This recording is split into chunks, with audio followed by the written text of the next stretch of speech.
ജെയ്മീൻ 2024 final result പ്രഖ്യാപിച്ചിരിക്കുകയാണ്. അതെ, എനിക്കിപ്പോൾ ഉള്ളത് ഉയർന്ന റാങ്ക് കരസ്ഥമാക്കിയ നമ്മുടെ ബ്രില്യൻ സ്റ്റഡി സെൻറ്ററിനൊക്കെ അഭിമാനമായി മാറിയ അഭിനവാണ് അല്ലേ. അപ്പോൾ അഭിനവിനോട് നമുക്ക് കുറേ കാര്യങ്ങൾ ചോദിക്കാനുണ്ട്. +2 പഠനത്തോടൊപ്പം തന്നെയായിരുന്നു അഭിനവും തൻ്റെ സ്വപ്നം സാക്ഷാത്കരിച്ചത്. അപ്പോൾ മോനെ, ആദ്യമായിട്ട് അഭിനന്ദനങ്ങൾ. Thank you. അപ്പോൾ എന്ത് തോന്നുന്നു ഈ ഒരു ഘട്ടത്തിൽ? സന്തോഷം. പഠിച്ചതിനുള്ള റിസൾട്ട് കിട്ടിയല്ലേ. എങ്ങനെയായിരുന്നു 2 വർഷത്തെ ആ ഒരു തയ്യാറെടുപ്പ്? അതായത് നിങ്ങൾ ഒരേ സമയം ബോർഡ് എക്സാമിനും പ്രിപ്പയർ ചെയ്യണം, അതുപോലെ തന്നെ എൻട്രൻസിനും പ്രിപ്പയർ ചെയ്യണം. അപ്പോൾ അതെങ്ങനെയായിരുന്നു അതിൻ്റെ? സ്കൂളിലെ അറ്റ്മോസ്ഫിയർ നല്ലതായിരുന്നു. നമുക്ക് എൻട്രൻസിന് ഇമ്പോർട്ടൻസ് കൊടുത്ത് പഠിക്കാനുള്ള എല്ലാ സാഹചര്യവും ഉണ്ടായിരുന്നു.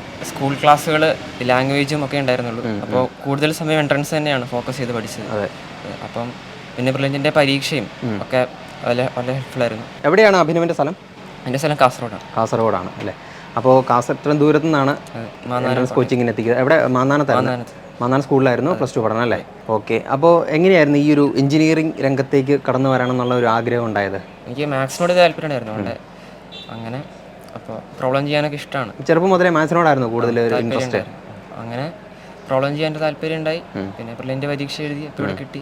അപ്പോൾ ആരെങ്കിലും ഇങ്ങനെ സജസ്റ്റ് ചെയ്യുമോ? അതായത് മാത്സിന് നിനക്ക് കുറച്ച് കൂടുതൽ കഴിവുണ്ട്, അപ്പോൾ അതുകൊണ്ട് കൂടുതൽ എഞ്ചിനീയറിംഗ് ആ ഒരു രംഗത്തേക്ക് കടക്കണം, അങ്ങനെയൊക്കെ ആരെങ്കിലും ഒരു ഇൻസ്പിറേഷൻ ഉണ്ടായിട്ടുണ്ടോ വീട്ടിൽ നിന്നോ അല്ലെങ്കിൽ ഏതെങ്കിലും ടീച്ചേഴ്സോ? ഇല്ല, അങ്ങനെ ഒന്നുമില്ല. നമുക്ക് താല്പര്യം ഉണ്ടായി. സ്വന്തമായി അങ്ങനെ ഒരു തീരുമാനം എടുക്കുമായിരുന്നോ?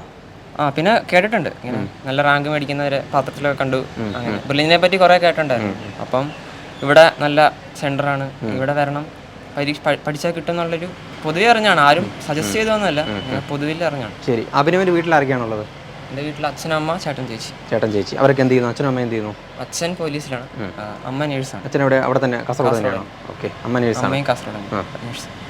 ചേട്ടൻ എയിംസിലാണ്. എയിംസ് പഠിക്കുന്നു. പിന്നെ അതുപോലെ ചേച്ചി റിപ്പീറ്റ് ചെയ്യാണ് ബ്രില്യൻറ്റിൽ. ഓക്കെ. മെഡിക്കലിനോ എഞ്ചിനീയറിങ്ങിനോ? മെഡിക്കലിനല്ലേ. അപ്പോൾ അവരൊക്കെ റിസൾട്ട് അറിഞ്ഞ് കഴിഞ്ഞപ്പോഴത്തേക്ക് പേരൻസും അതുപോലെ തന്നെ സിബ്ലിങ്സൊക്കെ അവരൊക്കെ എന്ത് പറയുന്നു? അവർക്കൊക്കെ സന്തോഷമായി അല്ലേ. അവരെ കൂടി സംസാരിച്ചോ?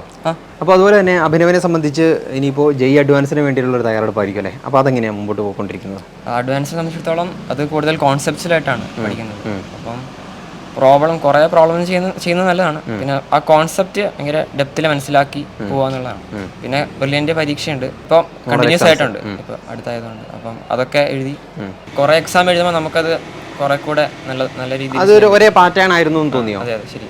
അപ്പോൾ ഏകദേശം നല്ലോണം ചെയ്യാൻ പറ്റി. അപ്പോൾ ഈ ടൈം മാനേജ്മെന്റ് ഉൾപ്പെടെയുള്ള കാര്യങ്ങൾ മാനേജ് ചെയ്യാനും അല്ലേ ഒക്കെ ആ ഒരു പരീക്ഷകൾ കണ്ടിന്യൂസ് ആയിട്ട് നിങ്ങൾ എഴുതിക്കൊണ്ടിരിക്കുമ്പോൾ നിങ്ങൾക്ക് സാധിച്ചിട്ടുണ്ടല്ലേ. അപ്പോൾ നേരത്തെ അഭിനവ് പറഞ്ഞ പോലെ തന്നെ അഡ്വാൻസിന് വേണ്ടിയിട്ടുള്ള ഒരു തയ്യാറെടുപ്പാണ് ഇനി മുമ്പോട്ട് കൊണ്ടുപോകുന്നത്. അപ്പം IIT തന്നെയാണ് നമ്മുടെ സ്വപ്നം കാണുന്ന ഒരു ക്യാമ്പസ്. അപ്പോൾ അതിൽ തന്നെ ഫേവറേറ്റ് ആയിട്ട് അല്ലെങ്കിൽ ഡ്രീം കാണുന്ന ഒരു ഡ്രീം ക്യാമ്പസ് എന്ന് പറയാനുള്ള ഒരു ക്യാമ്പസ് ഉണ്ട്? IIT ബോംബെയിൽ പഠിക്കണമെന്നാണ് ആഗ്രഹം. ഏതെങ്കിലും ഒരു പർട്ടിക്കുലർ കോഴ്സിനെ കുറിച്ച് ചിന്തിച്ച് വെച്ചിട്ടുണ്ടോ മനസ്സിൽ? എനിക്ക് റിസർച്ച് ഓറിയൻറ്റഡ് ആയിട്ടൊക്കെ പഠിക്കാൻ താല്പര്യമാണ്. റിസർച്ച് ഓറിയൻറ്റഡ് ആയിട്ടല്ലേ. എഞ്ചിനീയറിംഗ് ഫിസിക്സ് എന്ന് പറഞ്ഞൊരു ബ്രാഞ്ച് ഉണ്ട്. അതിൽ എഞ്ചിനീയറിംഗ് ഫിസിക്സ് അവിടെ അതിന് IIT ബോംബെയിൽ കിട്ടിയാൽ അതാണ് ഏറ്റവും വലിയ ആഗ്രഹം അല്ലേ. അപ്പോൾ എങ്ങനെയാണ് അതിനോടൊരു താല്പര്യം വരാൻ കാരണം എങ്ങനെയാണ് ആ ഒരു പർട്ടിക്കുലർ? അതും എനിക്ക് ഫിസിക്സും മാത്സും പണ്ടേ താല്പര്യമാണ്, പ്രോബ്ലം ചെയ്യാനും. അപ്പം റിസർച്ച് ഓറിയൻറ്റഡ് ആയിട്ട് പഠിക്കാനും റിസർച്ചിനോട് താല്പര്യമാണ്. അതിന് നല്ലൊരു മാർഗ്ഗമാണ് IIT ബോംബെയിൽ കോഴ്സ് ഞാൻ കേട്ടിട്ടുണ്ട്.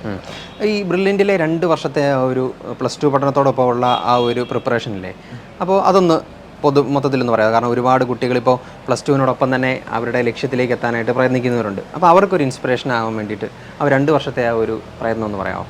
നമ്മൾ കൺസിസ്റ്റൻ്റ് ആയിട്ട് വർക്ക് ചെയ്യണം. അപ്പോൾ നമുക്ക് റാങ്ക് കുറയാൻ കൂടുകയൊക്കെ ചെയ്യും ഇവിടെ ഇരുന്ന് പരീക്ഷയ്ക്കൊക്കെ. അപ്പോൾ നമ്മളതൊന്നും അധികം കാര്യമാക്കാതെ നമ്മൾ പഠിത്തത്തിൽ തന്നെ കോൺസെൻട്രേറ്റ് ചെയ്യുക, കൺസിസ്റ്റൻ്റ് ആയിട്ട് വർക്ക് ചെയ്യണം. ഇപ്പോൾ നമുക്ക് റാങ്ക് കൂടുതൽ കിട്ടിയെന്ന് കുഴപ്പമാനോ കുറവ് കിട്ടിയെന്ന് സങ്കടപ്പെടാനോ അങ്ങനെയൊന്നുമില്ല. നമ്മൾ എപ്പോഴും ആ ഒരു കൺസിസ്റ്റൻസി മെയിൻറ്റെയിൻ ചെയ്ത് പഠിച്ചാൽ നമുക്ക് അവസാനമായിട്ട് റിസൾട്ട് കിട്ടും. ഇതിനെ പറ്റി പറയുകയാണെങ്കിൽ ഇവിടെ ക്ലാസ് വന്നപ്പോൾ മുതൽ ആദ്യം കുറച്ച് കാലം ഓൺലൈൻ ഉണ്ടായിരുന്നു. പിന്നെ ഓഫ്ലൈൻ വന്നപ്പം നമുക്ക് ഏകദേശം 1.5 വർഷം കൊണ്ട് ടോപ്പിക്ക് മൊത്തം 1.5 വർഷം ഇല്ല, അതിലും കുറച്ച് സമയം ആയിരിക്കും. പെട്ടെന്ന് തന്നെ ടോപ്പിക്കൊക്കെ ഫുൾ ടോപ്പിക്ക് കവർ ചെയ്തു. പിന്നെ മൊത്തം റിവിഷനും പരീക്ഷയായിരുന്നു. ഒരു 4-5 മാസം അതിൽ കൂടുതലുണ്ടായിരുന്നു. 6 മാസത്തോളം എനിക്ക് തോന്നുന്നു മൊത്തം റിവിഷനും എക്സാംസും ആയിരുന്നു. അപ്പം അത് ഭയങ്കര ഇമ്പോർട്ടൻ്റ് ആണ്, അത് ഭയങ്കര ഹെൽപ്ഫുൾ ആയിരുന്നു ശരിക്കും. അത്ര കാലം റിവൈസ് ചെയ്യാൻ കിട്ടുന്നത് തന്നെ ഭയങ്കര അടിപൊളിയായിരുന്നു. അതാണ് എനിക്ക് തോന്നുന്നു നമുക്ക് പരീക്ഷ എഴുതുമ്പം നമുക്ക് കൂടുതൽ അത് ബെനിഫിഷ്യലായത് ആ റിവിഷൻ കിട്ടിയതുകൊണ്ടാണ്. പിന്നെ ക്ലാസ്സിനുകളെ പറ്റി പറയുകയാണെങ്കിൽ ഇവിടുത്തെ പ്രൊഫസേഴ്സിൻ്റെ ക്ലാസ്സൊക്കെ അടിപൊളിയാണ്. പിന്നെ ഡൗട്ട് ക്ലിയറൻസിന് സ്ഥിരമായിട്ട് സാറുമാർ വരും, അപ്പോൾ നമുക്ക് ഡൗട്ട് ഉണ്ടെങ്കിൽ ചോദിക്കാം. അപ്പോൾ കോൺസെപ്റ്റ്സ് ക്ലിയർ ചെയ്യാനും എല്ലാം. പിന്നെ നമുക്ക് മെറ്റീരിയൽ തരും, പ്രോബ്ലംസും തരും. ഇവിടെ ലൈബ്രറി ഉണ്ട്, അവിടെ ഏകദേശം എല്ലാ പുസ്തകവും ഉണ്ട്. നമുക്ക് ആവശ്യമുള്ള എല്ലാ പുസ്തകവും അവിടെ ഉണ്ട്.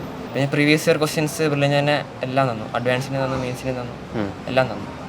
അതൊക്കെ കംപ്ലീറ്റ് ചെയ്തു. അതൊക്കെ ഹെൽപ്ഫുൾ ആയിരുന്നു ഭയങ്കര. ഈ മെൻറ്റർമാരുടെയും അതുപോലെ തന്നെ ക്ലാസ് ടീച്ചേഴ്സിൻ്റെ ഒക്കെ സപ്പോർട്ട് എങ്ങനെ ഉണ്ടായിരുന്നു? അതും തീർച്ചയായിട്ടും അടിപൊളിയായിരുന്നു. കാരണം ഞങ്ങളുടെ കോർഡിനേറ്റർ ബിജു സാറാണ്. സാറ് എപ്പോഴും ഭയങ്കര മോട്ടിവേറ്റിംഗ് ആയിരുന്നു. റാങ്ക് ലിസ്റ്റ് വായിക്കുമ്പോഴും ഇടയ്ക്ക് സാറ് വരും, ക്ലാസ്സിൽ വരും, എന്നിട്ട് ഞങ്ങളെല്ലാം മോട്ടിവേറ്റ് ചെയ്യും. റാങ്ക് ലിസ്റ്റ് വായിക്കും, എന്നിട്ട് നമുക്ക് ആ ഒരു റാങ്ക് ലിസ്റ്റിൽ കയറണം എന്നുള്ളൊരു ആ മോട്ടിവേഷൻ ശരിക്കും ഒരുപാട് ഇൻസ്പയർ ചെയ്തിട്ടുണ്ടല്ലേ സാറ്? ശരി. പിന്നെ ഞങ്ങളുടെ ക്ലാസ് ടീച്ചർ ജോസഫ് സാറും നല്ല മോട്ടിവേറ്റിംഗ് ആയിരുന്നു.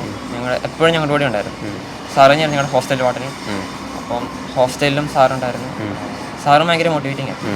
അപ്പോൾ അഭിനവ് ജെ അഡ്വാൻസിന് വേണ്ടിയിട്ടുള്ള ആ ഒരു തയ്യാറെടുപ്പ് പവറായിട്ട് തന്നെ സ്ട്രോങ് ആയിട്ട് തന്നെ മുമ്പോട്ട് കൊണ്ടുപോകുക. അപ്പോൾ നല്ലൊരു വിജയം ആ പരീക്ഷയിലും ഉണ്ടാവട്ടെ എന്ന് ഞങ്ങൾ ഒരിക്കൽ കൂടി ആശംസിക്കുകയാണ്. ആഗ്രഹിച്ച IIT ബോംബെയിൽ തന്നെ എഞ്ചിനീയറിംഗ് ഫിസിക്സിൽ തന്നെ അഡ്മിഷൻ കിട്ടട്ടെ എന്ന് ഞങ്ങൾ ഒരിക്കൽ കൂടി ആശംസിക്കുന്നു. അപ്പോൾ all the best. Thank you.